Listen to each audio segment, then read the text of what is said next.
We do all have the same emotions, but we don't experience them in exactly the same way.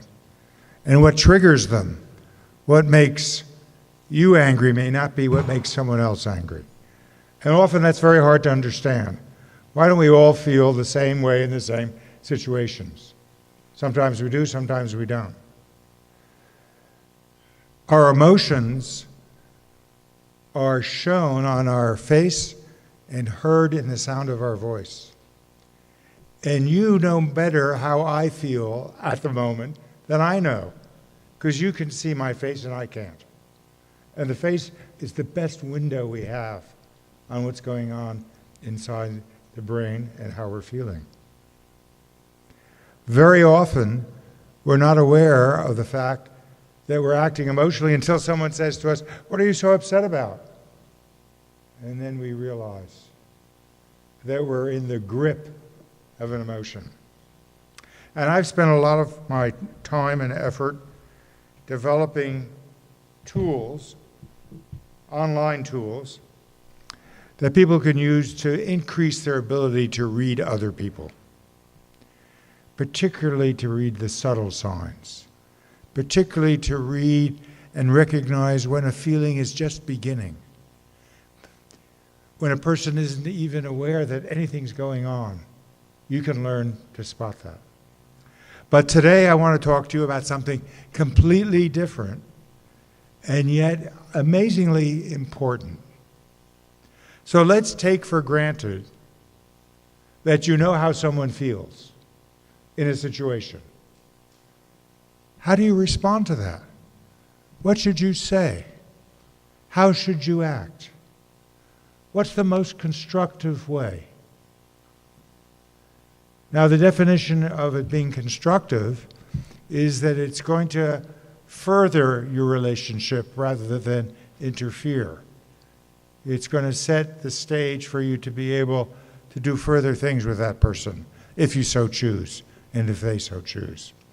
So I'm going to show you a little piece of a new interactive tool that's being launched December 1st, where people can go online and learn what to consider in responding to another person. But I'm going to ask you to think of their responses. I'll just give you this setup. So you'll get an idea in a moment. And probably it's going to work the best if you sort of form 2 to 4 person groups, because I'm going to ask you to come up with answers as to what you think should be said or done, and then to report it back to the whole group. And you'll have to talk it through among yourselves to figure it out. Now, you probably don't know, can't imagine what in the world am I talking about, so let me show it to you, okay? Here's the setup for the family version of this. Of course, family relations are a big thing for all of us, because we're all part of a family at different points in our life in different roles. So this is between a parent and a high schooler. Just coincidentally. Didn't know that this occasion was going to occur. And it's all oriented towards teaching the parent how to best respond to the high schooler. But today I want you as high schoolers to help us figure out how to best respond to the parent. I just wish you'd given me more notice. I understand, but my wife is out of town and this is so last minute. Okay. All right. I hope you feel better. What's going on? Where's Becky? She can't make it. She's got the flu. You know I can't miss dinner with my boss and future partner. I'm sorry, but you can't go bowling with your friends tonight. You have to babysit your little sister. Thanks for telling me. What she says is, "Thanks for telling me." Okay? Now you can say those words in a lot of different ways. The way she says it in this particular take, and we have other takes, she says it in a kind of wistful, disappointed way. "Thanks for telling me." She knows she's just lost the opportunity. There's another take where she says, thanks for telling me. With quite a bit of anger. And another with contempt. That's what I expect is going to happen with you, okay? And another with fear. Well, let's stick with this one. Disappointed. Okay? Thanks for telling me. Very ambiguous. She really grateful for being told that she can't go out bowling with her friends? So it doesn't really say what she's feeling. But her face and voice does. And here are the different things that the father could say to her. Now, your first job in a little group, people sitting next to you, figure out what's the best and what's the worst choice the father could make. Okay? Will you do that now? Talk among yourselves, 2-person, 3-person group. Because I'm going to ask you to tell the whole group and why. Why is that the best thing and why is that the worst thing for the father to say?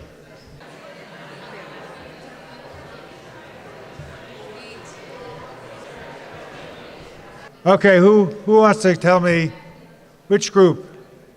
What's the best and what's the worst thing the father could say? Yes. They try to further the relationship and further, propose a solution for my disappointment or the teenager's disappointment, rather than just saying, oh, you're disappointed, I'm sorry you're disappointed. What can we do? What can we do to solve this? What would you like to do? Very good. Do we have another one? I thought that E was the worst. The people in my group didn't agree, or partially didn't agree. I'm sorry, I can't hear you. I thought that E was the worst. The people in my group didn't agree. Which was the worst? E. E. And that B or C was the best. All right, what's wrong with E? Because in Does E, everybody agree? How many people think E would be a bad thing for the father to say? Okay. So what's wrong with it?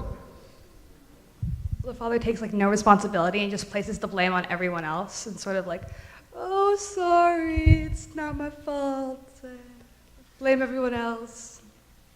All he's doing is repeating. In E, it's defensive, and it's just repeating the information that's already been given. It's showing no empathy. It's showing no concern for the disappointment that the child is feeling. There's a disconnect. Now, what did you think was the best response? We heard what was the worst. I think everybody agrees that's a pretty bad one. There is one that I think is even worse. B is my favorite really bad one, It's brief. Yeah, I'm sorry, but I can't do anything about it. I actually don't think B is all that terrible. I mean, it's not great, but I'd say the worst is F. F. Because that's... All of us face disappointments in life. You have to learn how to get used to it, because that's completely delegitimizing the girl's disappointment. You have no right to be feeling this feeling. Not only do I have no responsibility for this feeling, but just this feeling doesn't matter. All right, let's look at this a little more closely. I agree with what you're saying. And yet it's true. That is, all of us do face disappointments in life. So what Dad is saying is something that's true. So you can say something that's absolutely true, but it doesn't fit the situation. You could discuss this some other time. This is no rationalization. It's a denial of the legitimacy of the disappointment that your daughter feels, rather than an acknowledgement. Not only acknowledging it, but naming it. When you give it a name, I know you're disappointed, you're naming the emotion. That's conveying the legitimacy of it and your recognition of it and your resonance to it. Because that's really upsetting to you too, if you're a caring parent. Okay, I have one more task for you. Here it is. Instead of saying, thanks for telling me, what would be the best and most effective thing for that young girl to say to her father? All right, back in your groups, come up with an answer.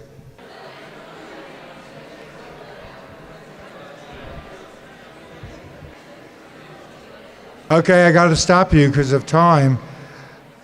Let's hear. Who wants to tell us what you think that young girl should have said to Dad? Is that a hand? Pass this down, please. Accept the situation with a minimal comment and ask if there's another appropriate time to see your friends later. Okay. Let's hear another one. I said start with like something like an I statement, like say like I feel really disappointed about this. Is there like another night that I could, like what he said, like make it up again? All right, so you're asking, one, you're saying how you feel, which in the video, that was never, the person never mentioned. Thanks for telling me. Doesn't say anything about how you feel. So you're saying how you feel, and you're asking the father's help for a solution. Now, if you're going to do that, you have to be trusting that father, that he really cares. We've made that ambiguous. It's hard to know, okay? We have a version where the father is really callous. He says these things really fast and with disregard. So it's clear that there's just a big strain in the relationship. So the solution that you're suggesting assumes that you've got a father who's caring, rather than one who, it's just another thing on it, this list got rid of. Let's see if we can get one more. Do we have a different one, different response than the one we've heard? I would ask my father permission to see if I could take my little sister bowling. See if you could do what? I would ask my father for permission to see if I could take my little sister bowling. Hey, what a constructive idea. Very good. All right. Now that's trying to solve the problem. And that's a very good one. So we've had really two very different and very good responses. What I want you to take away is the idea that when you are in a difficult situation and you recognize how someone is feeling, there's a lot to consider as to what's going to be most useful to move things forward.